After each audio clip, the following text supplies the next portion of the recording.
Yeah. And I can, unless someone wants to close it, you can try. You want to try it? You look like you want to. How?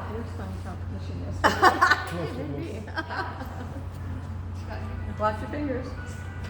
Okay, I'll shut it though, just for safety purposes. We don't want any pinched fingers. So. We do close these doors every evening. What's that? This is bronze, polished bronze. In fact, all of the big metal that we'll see throughout the building is this polished bronze, except for one place which we'll talk about. All right, if there's comes from Alaska, from an island in the ocean island, we call Marble Island. Surprise, surprise. It's the majority of what we'll see throughout the interior today. It's really pretty. And each floor that we go up, I'd encourage you to look down to see the patterning and the relief becomes even more striking the higher up that we go. Down here, I feel like it's a little harder to see. Now, we've got some statues in here, so we'll talk briefly about them.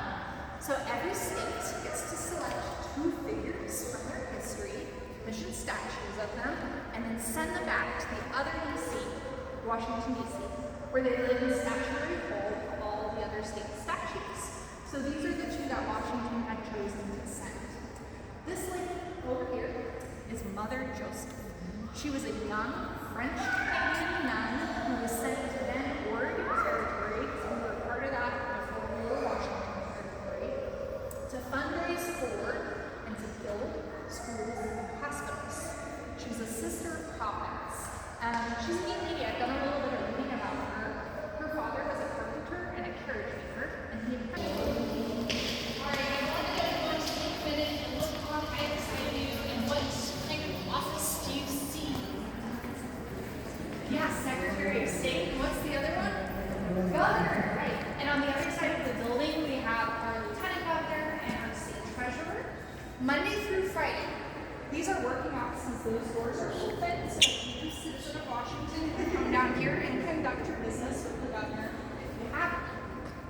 We're on the 2nd floor. These are 4 of our statewide elected executives. When we go to the 3rd floor, we're going to see the chambers for the Senate and the House. And when we go to the 4th floor, we're going to go to the public gallery, where we people get to look down on our elected representatives doing their work, our work. So our architects wanted to kind of bake into the building the story of Washington's democracy as well, where the people are at the top, and then our representatives, our lowly governors, separately down here on the 2nd floor. Now, outside, I didn't mention the oldest building on the property. It's not technically part of the campus. It's the governor's mansion. It was built in 1907. It's right over there. All of our governors have lived there since then. So they say while the job of governor is hard, commuting is not hard. Yeah. Bob right over. All right, let's head up this way.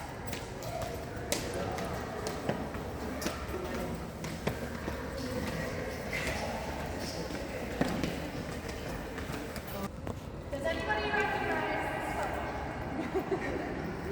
George Washington. Okay, let's think for a moment. Did anyone know that Washington is the only state named after a president? Right? That's weird. We're the 42nd state. Like, what the heck? Second of all, when was this guy alive?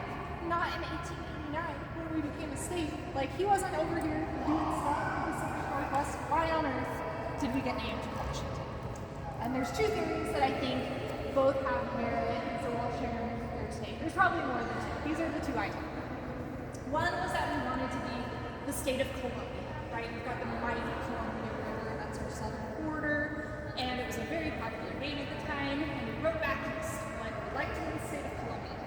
And they were like, you're in the District of Columbia, that would be confusing.